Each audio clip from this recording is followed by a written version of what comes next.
Olá, muito boa tarde a todos. Eu sou Felipe Jimenez de Paiva e estarei fazendo agora a minha apresentação da iniciação científica. O plano de trabalho tem o título de Liberdade de Expressão em Redes Sociais, uma análise à insuficiente proteção jurídica dos metadados. O título do projeto foi Lei Geral de Proteção de Dados, o conflito entre a transparência, a privacidade e a liberdade de expressão. Meu orientador é o professor doutor Alexandre Rocha Almeida de Moraes, professor de Direito Penal. É, o departamento é de Ciência Política, Faculdade de Direito. A agência financiadora CNPq, que já deixo o meu agradecimento pela oportunidade de estar podendo realizar esse trabalho. E também gostaria de agradecer a coordenadora, a professora Maria Eugênia, por estar avaliando minha apresentação aqui. Vamos lá. Bom, trazendo uma introdução rápida sobre o objeto da minha pesquisa, ela se pauta principalmente pela Lei Geral de Proteção de Dados, que é um marco regulatório na proteção de dados pessoais no Brasil, no ambiente digital, pautada muito pela evolução constitucional que teve, principalmente com um direito fundamental à proteção dos dados pessoais, também pautada na Constituição e também a conciliação de direitos fundamentais como a transparência, a privacidade e a liberdade de expressão no ambiente digital. E isso envolve as redes sociais e o contexto atual do capitalismo de vigilância e outros termos doutrinários que trazem a condição atual da sociedade, que envolve a questão da rede social no mundo atual e no ambiente digital. Então, com isso também surgem alguns desafios algorítmicos, como notícias falsas, discursos extremistas de ódio e consumo desvairado. E isso parte de uma metodologia de análise legislativa, de estudos doutrinários, tanto jurídicos quanto filosóficos e sociológicos, que envolve, de forma geral, a questão central do equilíbrio entre o avanço tecnológico e a proteção dos dados pessoais. Então, com resultados esperados sobre reflexões legais, doutrinárias, jurisprudenciais do caso, além da exploração de casos concretos. O método utilizado foi o método hipotético dedutivo, com base na explicação da realidade para os fatos atuais, do fato do passado e da análise legislativa, bem como um método qualitativo, utilizando dados do IBGE e do próprio governo fornecido, para constatar como a nossa realidade está pautada pelas redes sociais, pelo uso da internet nos meios digitais, por quase toda a maioria da população brasileira, principalmente houve um crescimento na população mais idosa sobre o uso das redes sociais e que gera esse alerta sobre a regulamentação dessas redes para que não haja nenhum golpe, nenhuma forma de lucrar em cima disso. Então, foi pautado por uma pesquisa bibliográfica e documental, análise da legitimidade democrática dessas situações, que envolvem esse desafio, né, da sociedade da informação, a influência da legislação constitucional, nesse caso, né, como eu já mencionei, e também esses contrapontos ao uso impróprio das informações pessoais e dados pessoais sensíveis, nesse contexto das redes sociais no Brasil e também no mundo, né? Não tem como não falar do Brasil e não falar o que aconteceu na Europa e não acontece no mundo, das Big Techs. Então, trazendo já os resultados e discussão sobre o assunto, primeiro vamos trazer a ideia dos direitos fundamentais, que envolvem a privacidade, a transparência e a liberdade, de um aspecto geral, amplo da liberdade, como um aspecto específico da liberdade de expressão, que engloba a privacidade, também engloba a transparência. Isso encontra previsão constitucional, tanto no rol do artigo 5º, quanto do 220, sobre a liberdade de expressão, bem como infraconstitucional na Lei de Proteção de Dados, na Lei de Acesso à Informação e no Marco Civil da Internet. Importante falar que a proteção dos dados pessoais nos meios digitais é, foi, foi protegida constitucionalmente com o advento da Emenda Constitucional número 115, que trouxe o inciso 79 para proteger especificamente os dados pessoais no âmbito digital. Trazendo um histórico da regulamentação e um histórico desses direitos fundamentais, a gente pode observar que o vocábulo privacidade tem uma raiz latina do termo privatus, que significa o que pertence a si mesmo, que é colocado à parte, fora do coletivo e do grupo que constrói uma ideia de indivíduo. No antigo direito romano, a oposição entre o público e o privado tinha a ver com essa separação do que é permitido aparecer para todos os versos do que é secreto.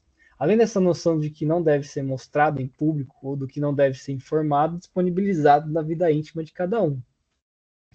Então a gente vê aqui desse contexto histórico que vai lá da Idade Média, por exemplo, a privacidade ela era quase mínima e com o advento da burguesia e das revoluções que houveram, ela foi trazida num patamar de proteção do indivíduo, tanto na ideia do indivíduo quanto na ideia de controle. Porque, além dessas dimensões políticas e econômicas, a mudança de percepção de público e privado também foi interna e manifestou-se como uma forma de expressão da personalidade. Então, é só nesse momento que regras de etiqueta, de comportamento e civilidade começam a moldar essa vida privada, promovendo o controle das emoções e a privacidade, o controle das emoções e a privacidade nas interações sociais. Com esse controle das emoções é que se mantinha o poder nas sociedades. E aí que vem a ideia do controle da sociedade disciplinar, dos corpos dóceis e da ideia de controle que o Foucault muito bem traz em sua obra Vigiar e Punir, na biopolítica, né? Essa microfísica do poder que interage entre as pessoas e acaba controlando suas personalidades, moldando seus comportamentos. E também a ideia do panóptico de Bentham, né? Que as pessoas estão sendo sempre vigiadas e essa ideia de vigilância já começou a ser implantada aí e foi aprimorada até os tempos atuais com o advento das redes sociais. Então, é aquela máxima de que o preço da liberdade é a eterna vigilância. Então, essa eternidade passa a ser naturalizada para que isso funcionasse, nem era preciso ter um guarda na torre mais, com essas dinâmicas atuais. Tudo que era necessário era o medo de ser potencialmente vigiado. Então, isso cria uma prisão dentro da mente, e o mesmo princípio foi levado para escolas, hospitais, aeroportos, locais de trabalho, entre outros. Então, em qualquer lugar, nunca se sabe quando está sendo vigiado. Isso é o suficiente para mudar o comportamento de qualquer pessoa, a coerção e moldar qualquer atitude das pessoas, tanto já a partir da ascensão da burguesia, quanto já no momento atual, pelas formas mais sofisticadas, digamos assim. Então, o que se entende é que a privacidade, a liberdade e a transparência, que tanto prezam e que parecem ser direitos que sempre estiveram presentes, não são bem verdade e duraram muito pouco na sociedade. Vive-se, então, essa ideia de ilusão de privacidade, de liberdade e de transparência. E essa batalha pela privacidade, em especial no plano do indivíduo, individual, das redes sociais, foi praticamente perdida nos tempos atuais em que tudo se posta e tudo se compartilha. Não tem mais privacidade, pelo menos no âmbito digital, e que acaba afetando do âmbito real da vida das pessoas. Afinal, se fosse oferecido viciar e ser explorado por alguém, a não ser que seja um fetiche, naturalmente uma pessoa consciente não iria aceitar, logicamente. Então se encontrou uma forma de monitorar as pessoas sem que elas percebam ou até colaborem com o seu monitoramento. Esse sempre foi o sonho de qualquer monarca ou agente da espionagem.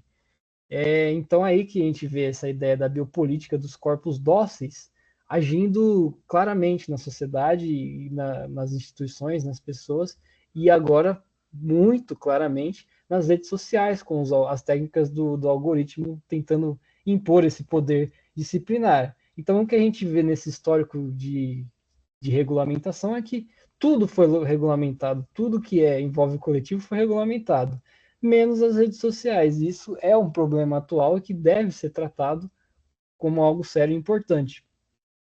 E essa ideia da liberdade de expressão, junto com as redes sociais, leva a ideia de desinformação, discurso de ódio. Então, deve ter um equilíbrio entre a proteção do direito e a responsabilidade social sobre isso, que é algo muito difícil de equilibrar sem essa regulamentação das redes e o algoritmo desvairado. E o direcionamento de publicidade, manipulação de informações, violação de privacidade são algo que a gente vê toda hora, como o exemplo das eleições, do Cambridge Analytica, entre outras situações de vazamento de dados que eu não preciso nem mencionar aqui, todos já é de conhecimento público, várias situações de vazamento de dados, de exploração desses vazamentos, treinamento de inteligência artificial pela Meta, por exemplo, entre outras situações. Então, no fim das contas, é essa ilusão de privacidade e liberdade, que hoje em dia é uma técnica sofisticada dos algoritmos, dada pela capitalismo de vigilância a economia da atenção, que move as redes sociais atualmente e acaba afetando a transparência, a liberdade de expressão e a privacidade.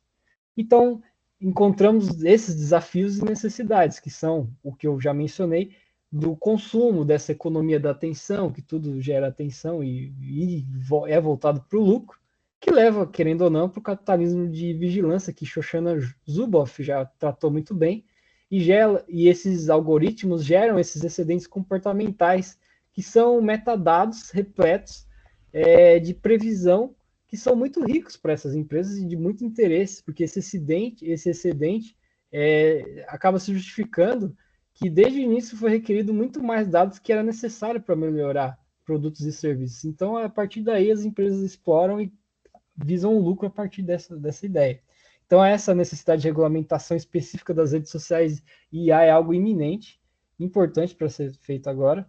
E esse padrão de ética para o desenvolvimento das regras é fundamental, observando não só o que a LGPD, a NPD, a Agência Nacional de Proteção de Dados, prevê, mas melhorando isso, não trazendo num plano individual, mas para um plano coletivo.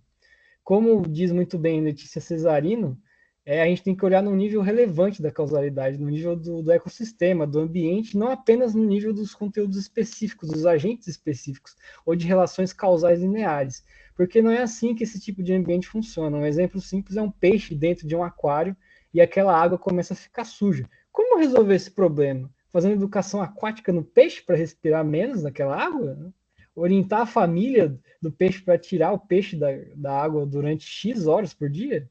É claro que não. Quem construiu aquele aquário, quem colocou aquele peixe lá dentro e quem deixou aquela água ficar podre e tóxica é que tem a responsabilidade e a obrigação de estar limpando aquela água.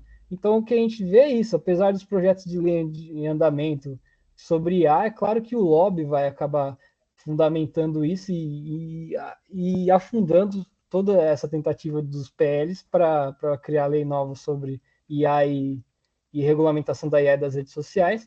Então, por mais que a inteligência artificial seja importante, rastreamento de doenças, previsão de falhas, automação judicial, a gente tem esse desafio de evitar esse motor de capitalização, que ele promova ações solidárias e garanta o benefício para a sociedade como um todo, senão ficaremos perdidos nesse situação que eu já mencionei aqui para todos.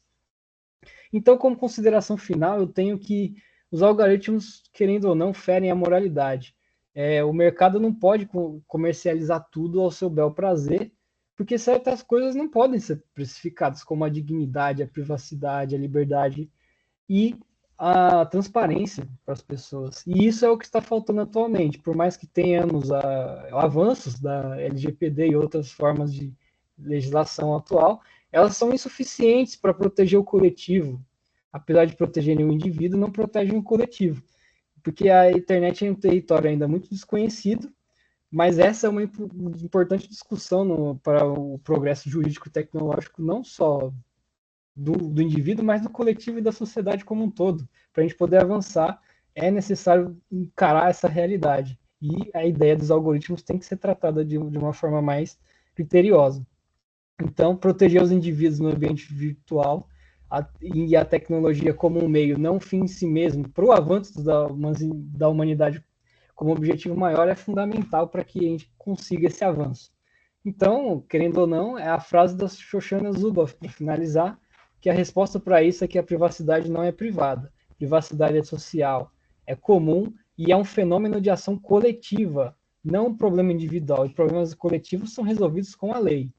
Então, para essa manipulação sistêmica do comportamento e esse mecanismo de poder disciplinar utilizado pelas instituições que torna um grande shopping das nossas emoções, o ser humano tem que parar de buscar na telinha do celular, afogar o cérebro em dopamina, criar essa montanha russa de emoção, para poder ter uma consolidação do pensamento melhor. Ele tem que fugir disso, e isso tem que ser tratado de uma melhor forma pelo Estado, com uma regulamentação adequada, visando a melhoria da população. Essas são as minhas referências, esse é o meu contato. Agradeço a atenção de todos. Boa tarde.